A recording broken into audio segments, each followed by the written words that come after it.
आज का टॉपिक हमारा ma'am what is support system. Support system ये है कि जब यूज़र किसी भी सिस्टम को या इंटरफेस को यूज़ करता है तो उसे काफ़ी सारी प्रॉब्लम्स को फेस करना पड़ता है या उसे काफ़ी सारी इन्फॉर्मेशन चाहिए होती है उस सपोर्ट सिस्टम के बारे में, यूज़र इंटरफेस के बारे में। तो support system as a helper system के तौर पे काम करता है कि वो उस यूज़र इंटरफेस के बारे में उसको इन्फॉर्मेशन देता है कि इसको यूज़ कैसे करना है या ये कमांड्स कहाँ से यूज़ होनी है, या जो भी प्रॉब्लम्स या क्यूरीज होती हैं यूज़र की तो वो सॉल्व करता है।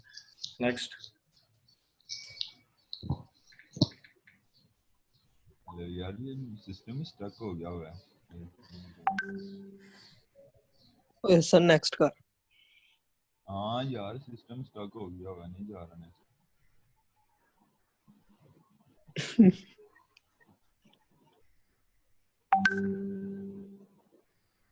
सॉरी मैम, उस दिन वो FYP वाली मीटिंग में भी ऐसे ही हुआ था।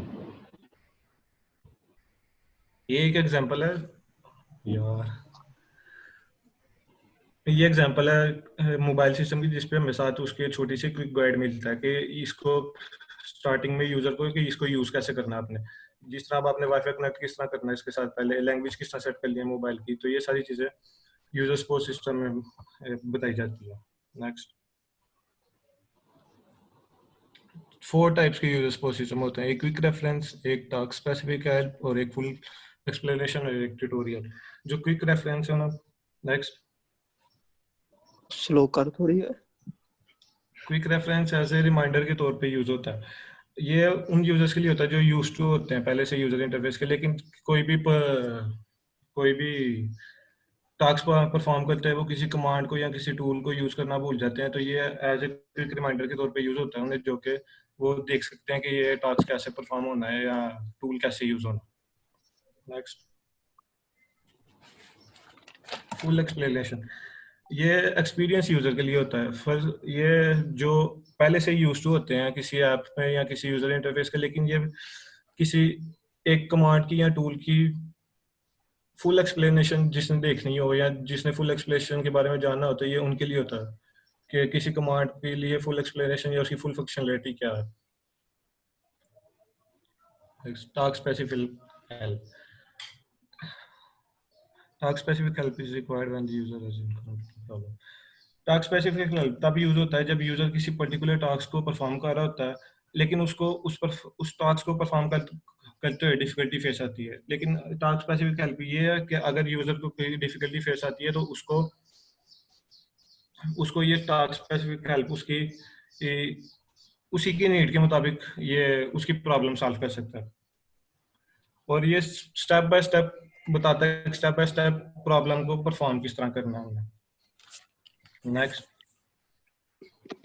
ट्यूटोरियल, ट्यूटोरियल ये सिर्फ ट्यूटोरियल जो है ये एक न्यू यूजर्स के लिए यूज होता है। फर्ज करें अगर कोई एप्लीकेशन में न्यू है या यूजर इंटरफेस में न्यू है तो ये स्टेप बाय स्टेप इंस्ट्रक्शन बताता है कि उसको स्टेप बाय स्टेप सब कुछ सिखाता है कि पहले सब स्टेप बाय स्टेप किस तरह होना है। ये इसमें हम टेस्ट बेस्ड एप्लीकेशन भी बना सकते हैं जिसपे हम यूजर को पहले टेस्ट बेस्ड एप्लीकेशन पे सिर्फ उसको उस एप्लीकेशन की बेसिक्स कराते हैं, बाद में जब उसको बेसिक्स आ जाती हैं तो फिर वो रियल टाइम एप्लीकेशन पे जा सकता है। Next. Requirement of user support, Hasan Hasan. Of user support में designing a good help system needs to understand some features that help some should have। मतलब मैम जो सारे ऑल फीचर्स हैं वो कंपलसरी नहीं होते किसी भी सिस्टम के लिए हेल्प फीचर। तो ये हमारी availability, consistency, robustness, flexibility. Ma'am ये बहुत मुश्किल है, ये मेरे प्रोनाउंस नहीं था और मैम काइंडली अगर आप करते हैं। अनरोबोटनेस, unobtrusiveness, Thank you. Ma'am, availability. The user need to be able to access। Ma'am ये इस availability का मतलब है कि आप उसको यूजर को हर वक्त अब ये इसकी एक्सेस अवेलेबल होनी चाहिए। मतलब वो अगर किसी भी इंटरफेस पे है तो उसको उस पे अवेलेबिलिटी होनी चाहिए हेल्प की। वो ma'am consistency, user requires different type of help of different purpose। Online help should be consistent with paper। मतलब मैम अगर यूजर को ऑनलाइन हेल्प डॉक्यूमेंटेशन की सूरत में भी प्रोवाइड होनी चाहिए, उसमें कंसिस्टेंसी है। robustness. User who use help system are in difficulty correct error handling. मतलब मैम ये अगर यूजर को भी आपकी एप्लीकेशन यूज करते हुए कोई प्रॉब्लम्स फेस करनी होती हैं तो मैम ये हमारे सिस्टम में रोबस्टनेस ये होनी चाहिए कि मैम वो खुद से एबल हो उसको जो प्रॉब्लम्स हैं उनको आइडेंटिफाई करके उनको सॉल्व करने के लिए. उसके बाद ma'am flexibility. Many help systems are rigid in that they will produce the same help message regard of the expertise of the person seeking help or or the context in which they are working. A flexible help system will allow each user to interact with it in a way appropriate. मतलब ma'am अगर जब वो जो हमारा system है उसको user की help के लिए जो प्रॉपर मैम हमारे पास वो मैसेजेस नहीं शो होते, मैसेजेस बॉक्स होते हैं, हाउ मे आई हेल्प, वो इस तरह का भी इंटरफेस होना चाहिए. के बाद मैम अदनान. हेलो अदनान. यार माइक बंद करके बोल रहा है. आगे इसके ना अप्रोचेस टू यूजर सपोर्ट है, इसमें कमांड रजिस्टर है, कमांड प्रॉम्प्ट है, कॉन्टेक्स्ट सेंसिटिव हेल्प है, ऑनलाइन ट्यूटोरियल्स है. आगे कटी जरा आगे निकाल ले. Command resistance Hasan. Command resistance basic ये एक बेसिक अप्रोच है. इसमें यूजर सपोर्ट कमांड लेवल पर होता है, कमांड लाइन इंटरफेस. लेकिन उसके लिए ना इजी है, जो ये जानता हो कि उसने सर्च क्या करना है और उसे किस चीज की जरूरत है. ये बेसिकली मोर इंफॉर्मेशन के लिए भी यूज होता है कि वो कमांड देगा और जो जिस तरह की उसे हेल्प चाहिए वो मिल जाएगी. आगे निकालनी कमांड प्रॉम्प्ट. कमांड प्रॉम्प्ट तो पॉपअप के लिए शो होता है और ये सिंपल कोड और सिंपल एरर को शो करवाने के लिए भी यूज होता है. जिस तरह हमने वेबसाइट पे भी काफी दफा प्रॉम्प्ट यूज किया है, वो एक पॉपअप मैसेज शो करता है, मतलब कि आपने कोई वेबसाइट ओपन की है, आपने उस पर काम किया है और बाद में मैसेज आ जाता है, जब आप एग्जिट करते हो तो मैसेज आ जाता है कि आपने स्टे करना है कि लीव करना है. तो अगर आप लीव करेंगे तो सारा डाटा चला जाएगा. ये उसके लिए यूज होता है मोस्ट नॉलेज कमांड. आगे निकालें यार. Constant context sensitive help. Ma'am ये ज्यादा तो ऑनलाइन ही है, इसमें ज्यादा मतलब कि ऑनलाइन ही हेल्प मिलती है. मतलब कि जब आप कोई भी वेबसाइट ओपन करें, किसी भी चीज की समझ ना आ रही हो तो उसके लिए हेल्प का ऑप्शन होता है, आप उसको दबाएं, इमेज की तरह का शो ही होता है तो वो सीधा ब्राउजर पे ले जाता है और इसमें आपको डिफरेंट टाइप्स की हेल्प शो होती हैं कि आपने ये कैसे करना है, ये कैसे करना है. नीचे करी ऑनलाइन ट्यूटोरियल, मतलब कि ये कोई भी ऐप है, मतलब कि किसी भी चीज की किसी को समझ नहीं आती उसमें एक एनवायरनमेंट ही ऐसा होता है कि आपको स्टेप बाय स्टेप सब कुछ समझा देते हैं कि इसे कैसे यूज करना है. ये सारा मतलब अगर उसको फिर भी समझ ना आए तो वो ट्यूटोरियल यूट्यूब से कहीं से भी सर्च करके देख सकता है. आगे ऑनलाइन डॉक्यूमेंटेशन इंटरनेट पे अवेलेबल है और आगे और इसमें कुछ भी नहीं है. स्पोर्ट ब्राउजिंग है. आगे निकालेंगे थलेगी वाला. हाँ ये ग्रुप के नाम. Ma'am thank you. खत्म हो गया सन. हमारा टॉपिक है design rules and usability principles. पहले डिजाइन रूल्स के कुछ जो एसओपीज होते हैं जिसपे मद्देनजर रखे हम डिजाइन जो बनाना होता है उसमें ये कि उसके लिए मैक्सिमम यूजेबिलिटी हो डिजाइन की. उसके लिए हमारे पास सबसे पहले प्रिंसिपल यूजेबिलिटी है, स्टैंडर्ड्स एंड गाइडलाइंस हैं और डिजाइन पैटर्न हैं जिसको हमने देख के डिजाइन बनाना होता है. उसके जो रूल्स हैं उनमें प्रिंसिपल्स हैं जिनमें जो एब्स्ट्रैक्ट डिजाइन रूल्स आते हैं जिनको फर्दर डिफाइन करना पड़ता है. उसमें लो अथॉरिटी और हाई जनरलिटी होती है और उसके बाद उसके स्टैंडर्ड्स हैं जिसमें स्पेसिफिक डिजाइन रूल्स अप्लाई किए जाते हैं जो कि स्टैंडर्ड्स एक्सेप्ट किए जाते हैं जिनमें हाई अथॉरिटी के साथ और लिमिटेड एप्लीकेशन हमारे पास होती है. उसके बाद गाइडलाइंस होती हैं एप्लीकेशन या कोई भी चीज डिजाइन करने के लिए. उसके अंदर लो अथॉरिटी और मोर जनरल एप्लीकेशन होती है. हमारे पास जो प्रिंसिपल है यूजेबिलिटी को सपोर्ट करने के लिए उनमें लर्नेबिलिटी, फ्लेक्सिबिलिटी और रोबस्टनेस. लर्नेबिलिटी ये है कि आपका डिजाइन इस तरह का होना चाहिए कि वो जैसे यूजर नया यूजर कोई भी उसके साथ इंटरेक्ट करे तो उसको बहुत अच्छी तरह जल्दी जल्दी और बहुत अच्छी तरह समझ आ जाए। और फ्लेक्सिबिलिटी ये होती है कि जैसे जैसे वो फ्लेक्सिबिलिटी ये होती है कि जैसे जैसे वो अपना सिस्टम यूज करता जाता है उसके यूजर और सिस्टम के दरमियान जो है ना एक maximum amount of information share होती जाती है, जिसकी वजह से उसको ज़्यादा जो समझ आने लग जाती है। रोबस्टनेस में ये कि जैसे जैसे वो अपना सिस्टम यूज करता है उसके जो दरमियान उनके अंदर जो अचीवमेंट्स अंदर जो इंटरेक्शन होती है उसको यही मद्देनजर रखा जाता है कि उसके जो है ना सक्सेसफुल अचीवमेंट्स हों, और जो जो वो करता जाए वो मतलब यूजर जो जो भी टास्क परफॉर्म करता जाए उसकी जो गोल्स हैं वो अचीव होते जाए। सबसे पहले प्रिंसिपल ऑफ लर्नेबिलिटी को डिफाइन करेंगे, उसके अंदर फर्दर उसकी टाइप्स हैं प्रेडिक्टेबिलिटी। प्रीवियस एक्शन की बेस के ऊपर जो नए एक्शन मतलब नए उसके इंटरफेस डिजाइन किया जाता है उसको हम प्रेडिक्टेबिलिटी कहते हैं। जैसे कि पहले यूजर एक प्रीवियस इंटरेक्शन मतलब प्रीवियस डिजाइन यूज कर रहा है, उसी की बेस पे हम जो नया जो इसकी इंटरेक्शन जिसके साथ ज्यादा बनी हुई है उसके बेस पे हम एक फ्यूचर वर्क उसका जो है ना प्रिडिक्ट करते हैं।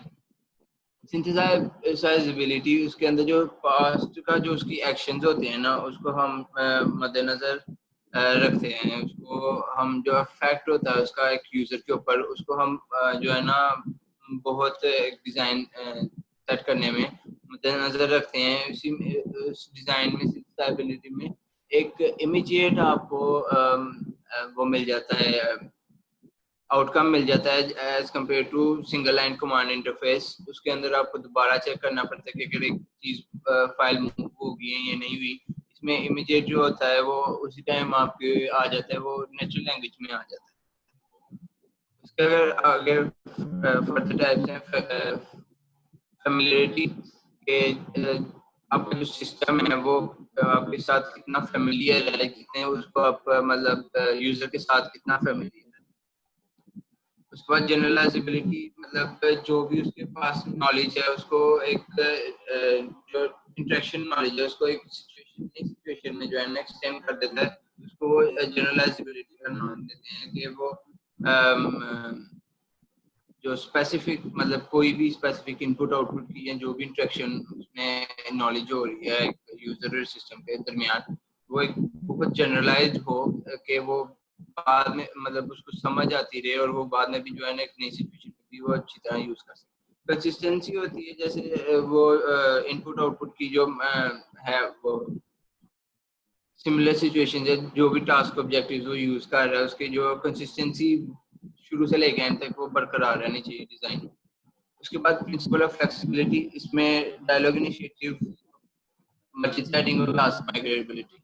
डायलॉग इनिशिएटिव में वो जो भी कंस्ट्रेंट्स इनपुट आउटपुट डायलॉग्स हैं उनमें उसको यूजर को बिल्कुल जो है ना फ्रीडम मिलती है, सिस्टम से फ्रीडम होती है, वो कंस्ट्रेंट्स जो है इतना मतलब यूज नहीं करनी पड़ती इनपुट आउटपुट की, उसको फ्रीडम होती है। उसके बाद मल्टीथ्रेडिंग और सिस्टम जो हमारा एक टाइम पे मल्टीटास्किंग होना चाहिए, वो यूजर को इतनी एबिलिटी मिलनी चाहिए कि वो एक टाइम पे मल्टीपल चीजें उसकी चीजें बीच में सिस्टम में देख सके या यूज कर सके। टास्क माइग्रेबिलिटी एक इतना मतलब हमारा डिजाइन इतना स्मूथ होना चाहिए कि वो एक टास्क से दूसरी टास्क जो है ना यूजर सिस्टम के दरमियान जो एक से दूसरी टास्क है वो जो है ना मतलब माइग्रेट होना चाहिए और वो बहुत स्मूथ होना चाहिए। उसके नेक्स्ट उसकी फर्दर टाइप्स हैं सब्स्टिट्यूटिविटी और कस्टमाइजेबिलिटी। जो सब्स्टिट्यूटिविटी है उसमें इनपुट आउटपुट की जो आपको बिल्कुल फ्रीडम मिलती है, जिसके अंदर जो है ना मतलब अगर आपके आउटपुट आई है तो वो आप एज ए इनपुट भी यूज कर सकते हैं और आप इनपुट में वो डेसिमल फ्रैक्शंस वगैरह सारे कुछ यूज कर सकते हैं। कस्टमाइजेबिलिटी में है कि अगर उस यूजर उसके अंदर भी कस्टमाइजेशन करना चाहता है तो अडेप्टेबिलिटी उसमें आ जाती है। अगर वो सिस्टम को ही अडेप्ट करता है तो उसको अडेप्टिविटी कहते हैं कि सिस्टम ऐसा होना चाहिए कि उसको अंदर से जरूरत ही ना पड़े यूजर को, वो अडेप्ट ऑलरेडी अडेप्ट कर ले उसको। आगे ये वो वक्त पड़ेगा। इसके बाद आ जाती है प्रिंसिपल ऑफ रोबस्टनेस। उसमें ऑब्जर्वेबिलिटी है, ability of user evaluate the internal state of system, जिसमें वो के यूजर जो है वो इंटरनल स्टेट से, सिस्टम के इंटरनल स्टेट से प्रिंसिपल रिप्रेजेंटेशन लेता है। उसमें ब्राउजेबिलिटी है, डिफॉल्ट्स है, रीचेबिलिटी आ जाता है, रेजिडेंस है। इसके बाद है रिकवरेबिलिटी। रिकवरेबिलिटी में यह है कि मैम यूजर जो है वो एक्शन परफॉर्म करता है कि जब उसको कोई एरर रिकग्नाइज हो जाता है। उसमें रीचेबिलिटी में है, फॉरवर्ड और बैकवर्ड रिकवरी आ जाती है। उसमें रिस्पॉन्सिव रिस्पॉन्सिवनेस है, यूजर जो है वो maximum rate of communication system से प्रिजर्व करता है। टास्क कंफर्मेंस है, degree to which system service supports all the user tasks. उसमें टास्क कंप्लीटनेस है, टास्क एक्रीडेंसी है। उसमें इसके बाद आ जाते हैं स्टैंडर्ड्स। मैडी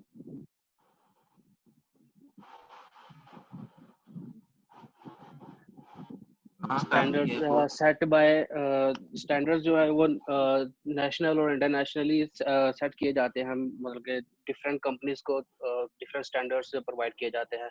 इसी तरह ये कुछ स्टैंडर्ड्स जो है वो डिज़ाइन रूल्स को दिए प्रोवाइड किए गए या उनको सेट किया गया। इसमें हार्डवेयर स्टैंडर्ड्स जो है वो ज़्यादा कॉमन है, सॉफ्टवेयर की हाई अथॉरिटी होती है। ISO 9241 जो है वो डिज़ाइन रूल और यूजेबिलिटी को डिफाइन करने के लिए सेट किया गया था। इसके बाद नॉर्मास के 7 प्रिंसिपल्स हैं जो डिज़ाइन रूल्स में यूज़ होते हैं। इसमें ये कहता है कि दोनों नॉलेज को यूज़ करना चाहिए, मतलब कि जो दुनिया में नॉलेज है और जो आपके सर में जो नॉलेज है। Simplify the structure of task है, विजिबल है, जो कि सिस्टम वैल्यूएशन और एग्जीक्यूशन दोनों करे। गेट मतलब कि जो भी आप को सॉफ्टवेयर या सिस्टम बनाने से पहले उसका जो ब्लूप्रिंट करते हैं उसको अच्छी तरह से मैप करें। Exploit the power of constraints है, बोथ नेचुरल और artificial. Design when all else fails standardise, जब सब कुछ फेल हो जाए तो स्टैंडर्डाइज कर। के बाद है HCI डिजाइन पैटर्न्स है, an approach to using knowledge about successful design के हमें डिफरेंट अप्रोचिंग करनी चाहिए के लिए।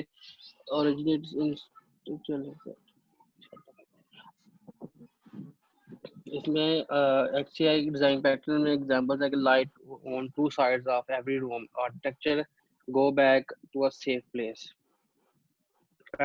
Patterns do not exist in isolation but are linked to other patterns in language which enable complete design to be generated. Characteristics of patterns and capture design practice, not theory. जो design है वो practice के through करना चाहिए, theory के through नहीं। Capture the essential common properties of good examples of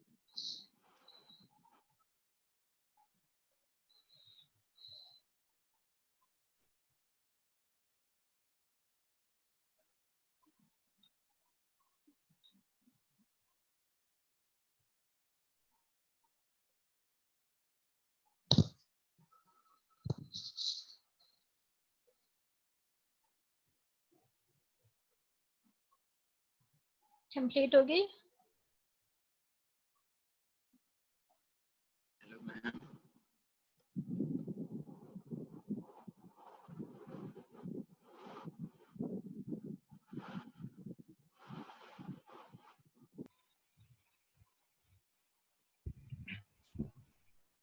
ma'am मेरा topic है टास्क एनालिसिस। टास्क एनालिसिस होता क्या है? टास्क होता है कि हम जो से अपने रोजमर्रा जिंदगी में कोई सा भी कोई काम कर रहे होते हैं उसको हम टास्क ही कह लेते हैं, जिससे हमें कुछ करके हमें कुछ चीज मिलती हो। जैसे अब कोई हम यहाँ कोई भी काम कर रहे हो तो उसका हमें कोई गोल कंप्लीट होना हमें, तो वो टास्क होता है। तो टास्क करने के लिए उसका सबसे पहले हमें एक मीनिंग देखना होता है कि उसका वो मीनिंगफुल है टास्क के नहीं, उसका कोई गोल होना चाहिए और वो यूजर से आइडेंटिफाइड हो कि ना हो। उसका टास्क एनालिसिस जो है ना वो ये है कि जो सा हम टास्क के प्रोसेस को एनालाइज करते हैं ना तो उसको टास्क एनालिसिस कहते हैं। तो उसमें होता है कि जो सी हम चीज़ें करते हैं, जिन चीज़ों पे काम करते हैं और हमें क्या चीज़ पता होनी चाहिए।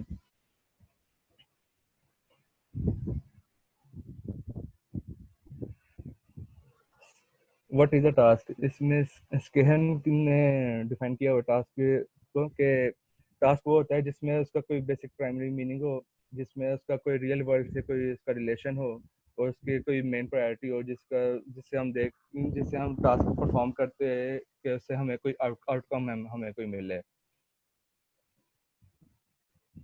अब टास्क के एग्जांपल ये हैं, जैसे कोई हम लाइब्रेरी से बोरो कर लेते हैं बुक, या कोई एयरलाइन रिजर्वेशन कर लेते हैं या चेक राइट करते हैं। ये बाकी की भी एग्जांपल ऐसे हैं। तो ये ऐसे है कि हम ये काम जो है ना ये भी टास्क में ही आ जाते हैं। उसके बाद टास्क के 6 क्रिटिकल फीचर्स होते हैं कि टास्क एक वर्क प्लान होता है, उसका कोई मेन मकसद होता है, उसका टास्क का रियल वर्ल्ड से जब हम करते हैं कनेक्ट उसको तो सारा उसका उसके अंदर हमारी लैंग्वेज का भी यूज हो जाता है। तो लैंग्वेज अब 4 स्किल्स में डिवाइडेड है। जैसे कि अब लिसनिंग होती है, तो हम जैसे कोई अब जुबान कोई सुनेंगे नहीं तब तक हम उसको कैसे सीखेंगे। तो सबसे पहले टास्क उसका आ जाता है कि हम पहले लिसन करेंगे जुबान को, उसके बाद फिर हम लैंग्वेज को हम बोलने की कोशिश करेंगे, वो हम बोलना सीख जाएंगे। उसके बाद हम उसको पढ़ने की कोशिश करेंगे कि वो किस तरह की उसके लफ्ज़ों की बनावट है, तो वो हम पढ़ना सीख जाएंगे। उसके बाद हम राइटिंग पे आएंगे। तो ये चीज़ ऐसे है। उसके बाद टास्क एंगेज करता है कॉग्निटिव प्रोसेसेस को, और उसका कोई डेफिनेट डिफाइंड कम्युनिकेटिव आउटपुट भी होना चाहिए टास्क का जो है।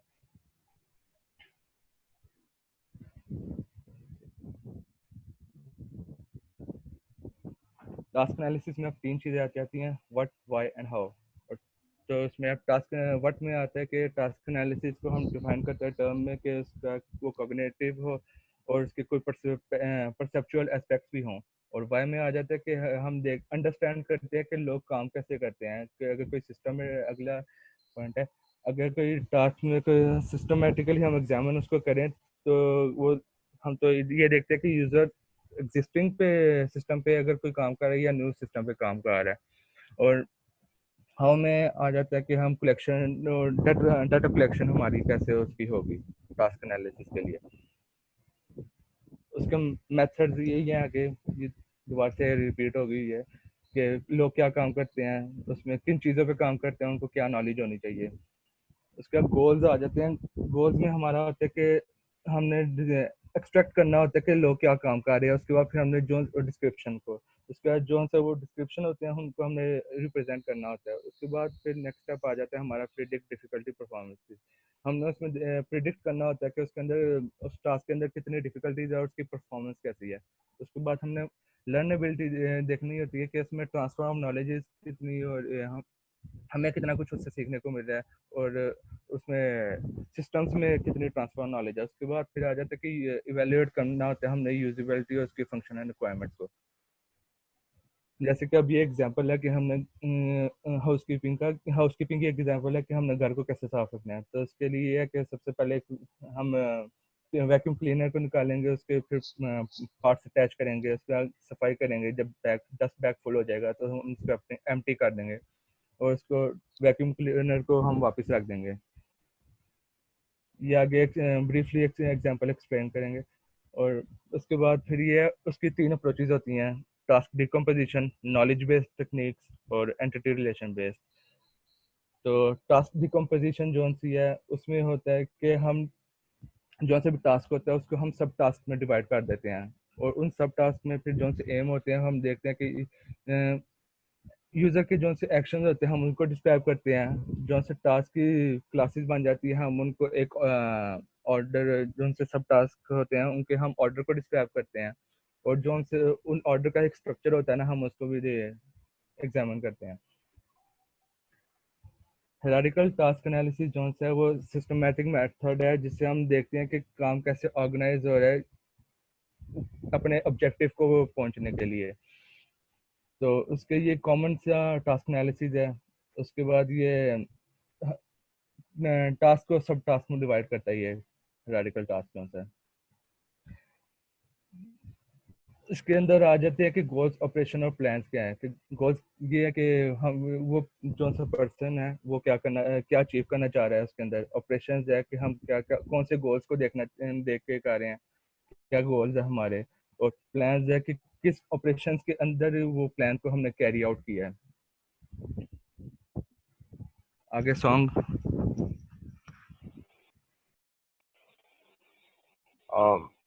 मैम आगे ये एक छोटा सा एग्जांपल है। यहाँ पे दिया हुआ है जो हमारा एक टास्क है, हमने घर को साफ करना है। ठीक है, वो एक मेजर टास्क है। उसको हम सब टास्क में हम उसको डिवाइड करते हैं जिस तरह का यहाँ पे लिखा हुआ है, गेट वैक्यूम क्लीनर आउट, कि हम सबसे पहले वैक्यूम क्लीनर को निकालेंगे, फिर उसको हम वैक्यूम क्लीनर को हम किसी स्विच से लगा देंगे ताकि वो चल जाए। फिर उसके बाद आ जाता है क्लीन द रूम्स। ठीक है, घर को साफ करते हैं। अच्छा, और वो घर को साफ करने के हम उसको भी हम फर्दर सब वो टास्क पे डिवाइड कर देंगे, जो कि नीचे उसे नेक्स्ट स्लाइड में वो डायग्राम में है।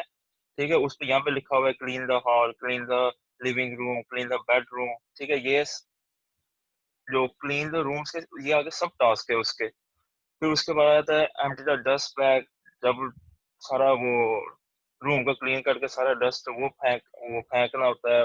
फिर उसके बाद सारा रूम क्लीन हो जाए तो वो वैक्यूम क्लीनर को हम उतार देते हैं। ये मतलब कि एक मेजर टास्क है, हम उसको सब टास्क पे डिवाइड कर देते हैं। ठीक है, उसके आगे जो है ना नीचे उसका डायग्राम है। आप देख सकते हैं कि जो क्लीन द रूम सबसे मेजर टास्क है। फिर उसके फर्दर नीचे उसके जो है ना वो सब टास्क पे उसको डिवाइड किया है। ठीक है, और जिस तरह मैंने आपको पहले बताया था, जो क्लीन द रूम है उसका भी आगे फर्दर सब टास्क है, उसको भी फर्दर डिवाइड कर देते हैं कि हॉल को साफ करना है, लिविंग रूम को साफ करना है, फिर उसका बेड को साफ करना है। फिर उसके बाद वो आ जाता है वो जनरेटिंग है। नेक्स्ट करना जरा सलमान। अच्छा, identify। अच्छा, इस पे भी वही चीजें हैं कि जो major task to be analysed, जिस तरह का क्लीन द हाउस हो गया, फिर उसका परचेज फ्लाइट टिकट ऑनलाइन, ये सब एग्जांपल दिया हुआ है मेजर टास्क के। फिर आगे फर्दर वही मैंने वो बताया कि जो मेजर टास्क को वो सब टास्क में हम डिवाइड करेंगे ताकि आसानी के लिए और आसानी से समझने के लिए। फिर आगे आगे आ जाता है वो स्टॉपिंग रूल। स्टॉपिंग रूल्स में ये है कि हमें कैसे पता चलेगा कि हम अगर किस चीज को रोकना है। जिस तरह कि अगर हम कहते हैं कि वो जो डस्ट बैग है वो फुल हो जाता है, ठीक है, हम उसको टाइम से खाली करने के लिए हम ये जो स्टॉपिंग रूल्स है वो मतलब कि वो बताया गया है कि हम टाइम से उस चीज को खत्म कर देंगे। फिर उसके आगे आ जाता है एक और एग्जांपल है, ये make of cup coffee of T. यहाँ पे हमने चाय बनानी है, वो एक टास्क है हमारा, मेजर टास्क।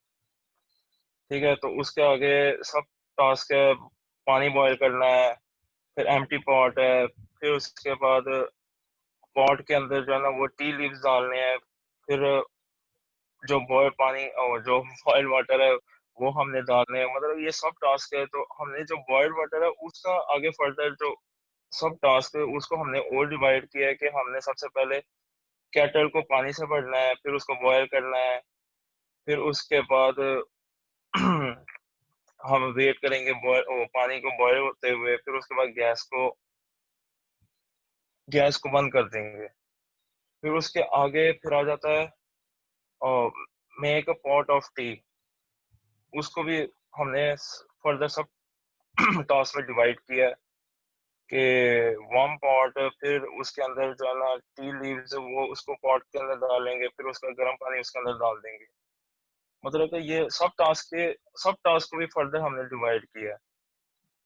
फिर उसके बाद जो है ना वो आ जाता है जो पॉलिटी है, उसको भी हम जो है ना फर्दर जो है ना वो डिकम्पोज कर देंगे। नीचे करना, वो नेक्स्ट स्लाइड करना जरा सलमान। कि उसके बाद हम उसके अंदर मिल्क डाल देंगे, फिर ऑब्वियसली मतलब ऐड शुगर। मतलब ये सारे वही चीज है कि हम मेजर टास्क को हम सब टास्क में डिवाइड करके फर्दर एक्सप्लेन कर देते हैं कि हम उसके अंदर क्या कर रहे हैं। फिर उसके बाद आ जाता है नॉलेज बेस्ड एनालिसिस। यहाँ पे ये बताया गया है कि जब भी हमें कोई टास्क को परफॉर्म करना हो, उसके बारे में हमें नॉलेज होना चाहिए कि हम क्या परफॉर्म कर रहे हैं। जिस तरह के अब नीचे उसके नीचे एक एग्जांपल है कि कार कंट्रोल क्लासिफिकेशन, कि हम के गाड़ी के बारे में हमें इंफॉर्मेशन होना चाहिए। जिस तरह के स्टीयरिंग है, स्टीयरिंग के अंदर आ जाता है स्टीयरिंग व्हील, इंडिकेटर्स आ जाता है, फिर इंजन स्पीड में आ जाता है, वो डायरेक्ट में आ जाता है इग्निशन और एक्सेलरेटर, और फुट ब्रेक आ जाता है, फिर गियरिंग में आ जाता है, क्लच आ जाता है, गियर स्टिक्स आ जाते हैं। फिर और उसके आगे लाइट्स के अंदर जो है ना वो एक्सटर्नल के अंदर हेडलाइट्स, हजर लाइट्स, फिर इंटरनल के अंदर वो ये क्या वोल्टेसी लाइट आ जाता है, फिर पार्किंग के अंदर। मतलब कि यस, हमें किसी गाड़ी के बारे में अगर मतलब किसी भी चीज के अंदर हमने टास्क परफॉर्म करना हो, हमें उसके बारे में एक नॉलेज होना चाहिए। फिर उसके बाद आ जाता है टास्क डिस्क्रिप्टिव एराची। इसके अंदर तीन है, एक्सआर, एंड और आर। एक्सआर के अंदर के कोई भी ऑब्जेक्ट्स है वो ए कैटेगरी के होने चाहिए, कैटेगरी। फिर उसके बाद आता है एंड के ऑब्जेक्ट्स, सब ऑब्जेक्ट्स इन ऑल कैटेगरी के मतलब के सारे कैटेगरी के अंदर होना चाहिए, और एटलीस्ट वन कैटेगरी। फिर उसके आगे वो बताया कि जो कार कंट्रोलर है, नेक्स्ट करना, जो कार कंट्रोलर है वो एक्स और है, ठीक है। उसके बाद वॉश एंड वाइप वो एंड है, फंक्शन एक्स और है।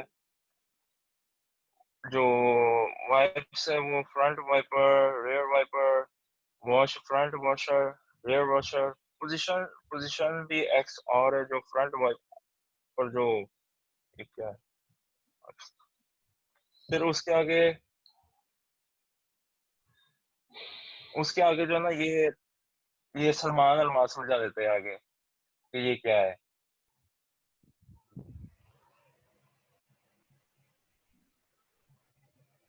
सलमान, हाँ एक सेकंड। यूनिकनेस रूल जो सा होता है उसमें होता है कि दो ऑब्जेक्ट्स को ना डिस्टिंग्विश करने के लिए ना ये रूल यूज होता है। यूनिक पार्ट जो सा होता है वो नॉलेज रिप्रेजेंटेशन ग्रामर जो सी है उसको रिप्रेजेंट करता है। जैसे नीचे एग्जांपल होगी, किचन होगी, किचन आइटम होगी, शेप होगी, फिर उसके आगे फंक्शंस क्या आ जाते हैं किचन में, कुकिंग के हो गए, डाइनिंग के हो गए, खाने के लिए। तो ये आगे ये इसी की एग्जांपल ही है बस।